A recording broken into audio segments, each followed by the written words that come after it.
This is the Transformers War for Cybertron Trilogy Generations Select Deluxe Centurion drone. I picked up this set from EARTHRISE.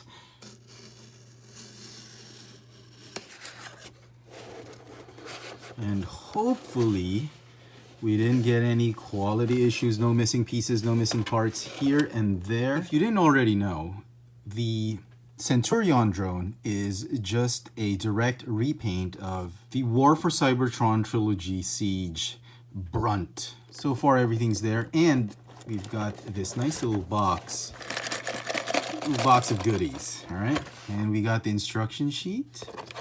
Is there a map? No map.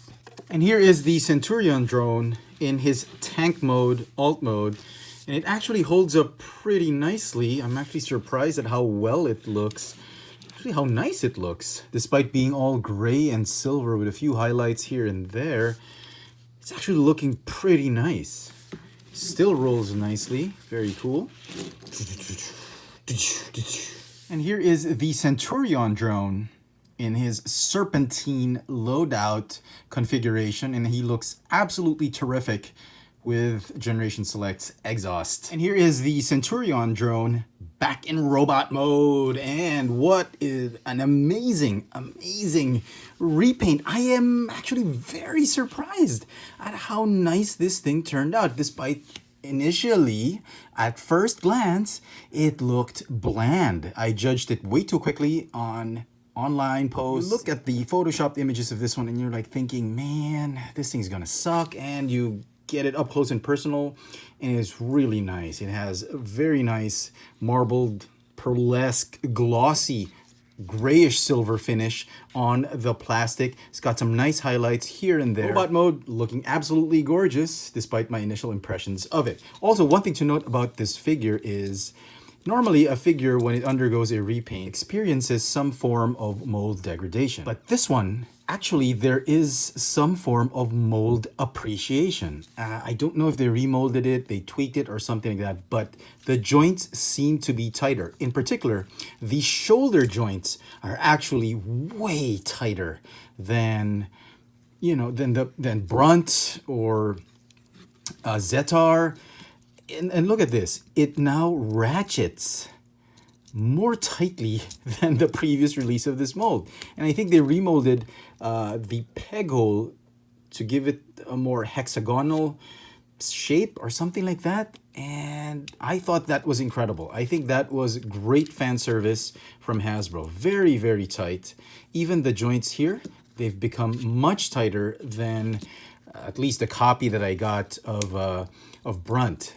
All the waist swivel, the hip joint, very tight. Even this peg, the peg joint right here, very, very tight.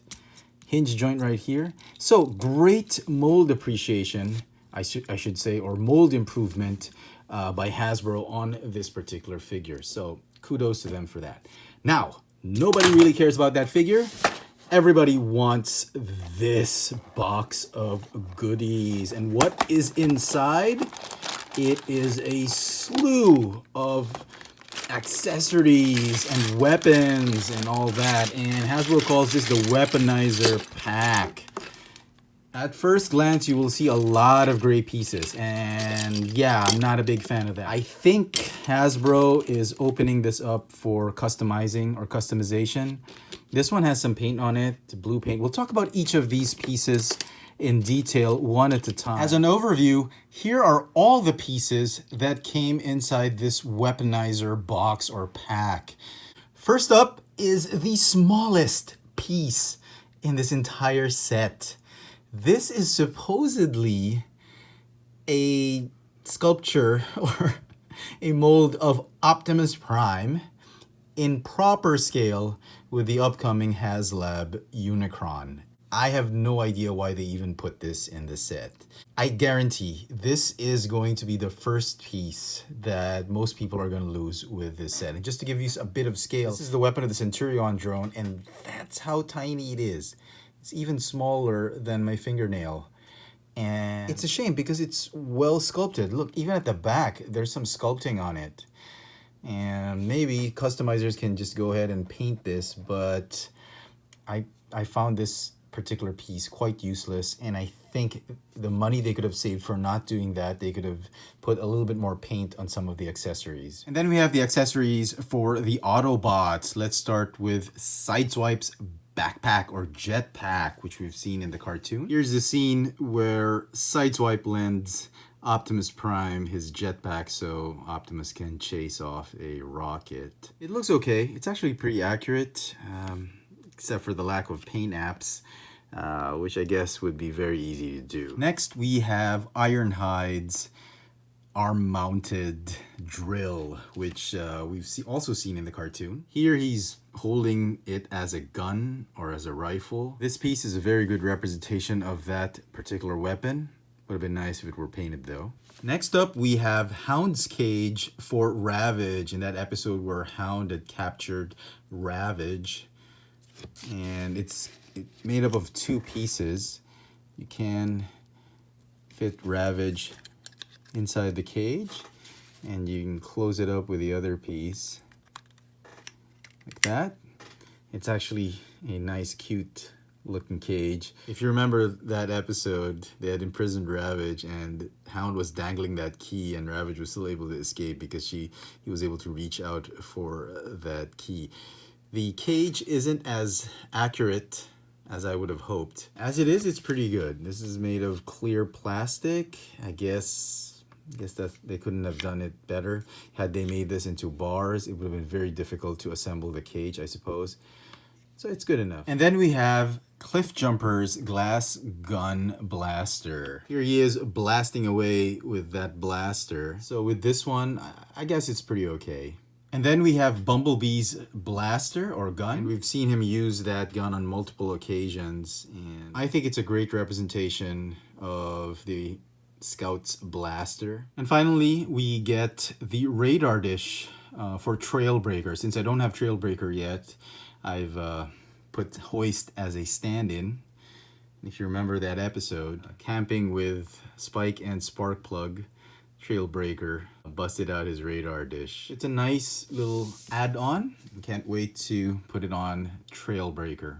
So that's the Autobot set of accessories. We'll do Optimus Prime last. Let's move on to the Decepticons. First up is Shockwave's gun, or Shockwave in alt mode. And it's a nice sculpted piece of accessory, just unpainted though. It does cover all the essentials of Shockwave's alt mode. Now I know what you're thinking, why is Shockwave holding himself? While it is true that Shockwave does turn into a space gun blaster to be used by other Decepticons, there was a moment when he was spotted using a gun or a blaster that looked very familiar. That's exactly what I tried to do here. I thought it was pretty cool. Next up is Refractor in camera mode, or Reflector as he was known in G1.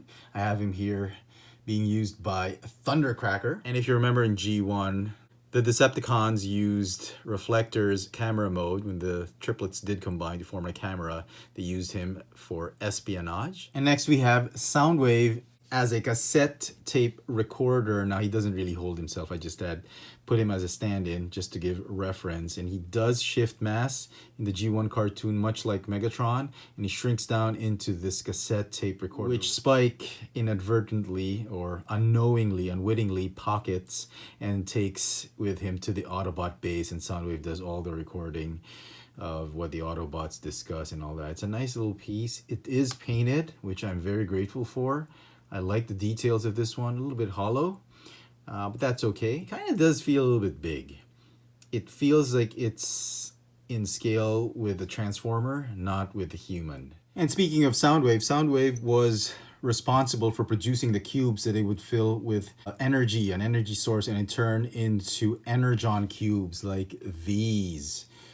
And you have one that's all filled up, and you have one that's partially filled up, being carried by Soundwave's minions. And if you remember back in the cartoon, these were the vessels that the Decepticons used to store energy that they would steal from any planet like the Earth. Once the cubes were filled with energy, they would become energon cubes, and they would be the source of power for the Transformers. Here is Soundwave producing the cubes for storage. At one point, we see the Decepticons drinking the Energon cubes as though it was an elixir of life and they would be restored to health because of these Energon cubes. And then we have Megatron as a blaster, as a gun in alt mode, where he shifts his mass and becomes small enough for any one of the Transformers to use him, or any of the Decepticons to use him as a blaster. And oftentimes it was Starscream who used his master, Lord Megatron, as a gun to blast away at the Autobots. If you remember in the cartoon, Megatron would transform, shrink down in size, and it would be Starscream to use him and blast away at the Autobots. The accessory is fantastically detailed. It doesn't have the bottom stock, which extends all the way here, but it's good enough. It has the barrel extension. You can remove this and put it back on like that. The scope is not removable. It's simple enough, but has great detail. As a blaster weapon, doesn't look exactly quite the Walther that Megatron turns into. But what I am very pleased with is that Hasbro, I think, is affirming that Megatron does turn into a gun and not just a tank or a jet. So, with this accessory, can we say, or can we look forward to a gun transforming Megatron in the future? I don't know. Fingers crossed. It's a long shot, but at least Hasbro is trying to give us that old G1 alt mode for Megatron. And speaking of Megatron, the final Decepticon accessory is Megatron's Energon Flail or Mace. And it looks great on the Voyager class Siege Megatron. Until I get the EARTHRISE Megatron, this animated version of the Siege Megatron will have to suffice. It looks fantastic, albeit it is only a display piece. You can't really do too much about or play around with this accessory too much because it is a solid piece. The only articulation is really a rotation joint or a hinge joint right here at the end of the spike ball, at the end of the chain on the spike ball. That's it. That's all you can do. The chain doesn't move. I almost tried to move it because I thought it would move, but it almost broke, and I realized, okay, it's a solid piece, and well, it doesn't matter. What matters is that we get a flail for Megatron, which we've seen in the cartoon. I'm not quite sure how often he used this flail, but there was just that one final battle scene, I think in episode 3 or something, where he used it to fight Optimus Prime. It came out of his arm or his hand like that. And then he used it to fight Optimus. Well, Optimus Prime had his Energon axe, and I thought that was one of the more iconic moments in the G1 cartoons, and I really loved it. So that's it for the accessories for the Decepticons. And here are the accessories for Optimus Prime. And for these accessories, we are using the leader class EARTHRISE Optimus Prime because I think they best fit this figure. And in my opinion, these 3 accessories make this purchase well worth it. It's a little pricey to pick up a deluxe class figure and a bunch of weapons, but I think these 3 weapons and these 3 accessories are what make this set definitely worth picking up. Let's start with this one. This is Roller. And if you remember in my review of EARTHRISE Optimus Prime, I was missing this particular accessory, and I thought Hasbro could have put a Roller with the set. The set would have been absolutely perfect, and now Hasbro's made up for it by including a Roller accessory in this Weaponizer pack. It's done in this deep navy blue color. He's got 6 rolling wheels, and the sculpt is absolutely as accurate as it can get. I really like this one. He sits nicely right here on the trailer. If you remember in the cartoon, Roller was like Optimus Prime's assistant droid that helped him out in his time of need or did some scouting missions and recon and all that. In the cartoons, he was colored gray. It's not entirely reflected here in this accessory because Hasbro and Takara Tomy, I think, decided to color him. Instead of being cartoon accurate, they made Roller toy accurate. If you remember, the G1 Optimus Prime had the roller accessory and it was colored blue. And that's what we're getting with this one. Next up is Optimus Prime's Energon Axe. And boy, is this thing absolutely amazing. I love the amber clear plastic that they've put. You can actually have him grip it like that.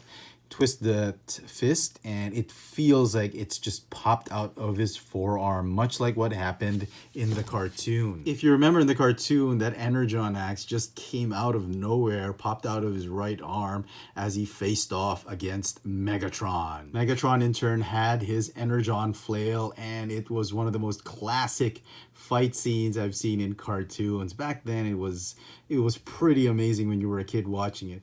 And the final bit of accessory is this new and improved, supersized proton cannon of Optimus Prime. And look how huge this thing is. It is quite the improvement from the blaster that came with this figure. The blaster that came with this figure I thought was already pretty cool. I mean, it's not super accurate, but it does evoke that G1 blaster that Optimus Prime had in the cartoon. Now this one, I think, is the more accurate looking blaster. If you remember in the cartoon, one of the more iconic weapons that we've seen on the show is Optimus Prime's gun. And it could just blast away through anything, can kill any Decepticon, destroy any opponent, any enemy. And it was amazing. When I was a kid, I wanted that blaster. As you can see in this illustration, the blaster should only be this big. It's about twice the length of his forearm. But with this blaster, it's like 2.5 times or 3 times the length of his forearm, and it feels like Optimus is compensating for something. I'm not complaining too much because I love this incredible sculpt. I think it's just way too big for this figure. As you can see right here, it feels like he's struggling to lift it. Look at the size of this thing. It is huge. And just to give you some comparison and some perspective on how big this gun is, here is the Power of the Prime's leader class Optimus Prime. And as you can see, this new gun is actually much longer than even the leader class's gun. I mean, look at this. It's a lot thinner, but look at the size of it.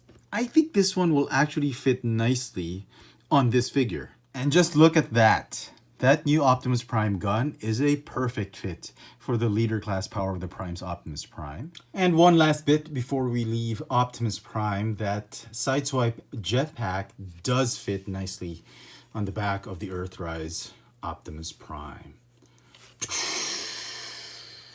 So there you have it, folks. I hope you've enjoyed my video review of the Transformers Generation Select Centurion drone and the Weaponizer accessory pack that came with it. I'm going to give this set a 9 out of 10. It would have been perfect for me had some of the accessories been given some paint apps, some finish, some nice treatment, instead of just gray plastic. Let me know in the comment section what you think of this set. Is this something you think you should be getting, or is it a pass for you? Hit me up in the comment section, and as always, hit that notification bell so you never miss out on any of my latest video reviews. If it's your first time here, please subscribe. Thanks for watching.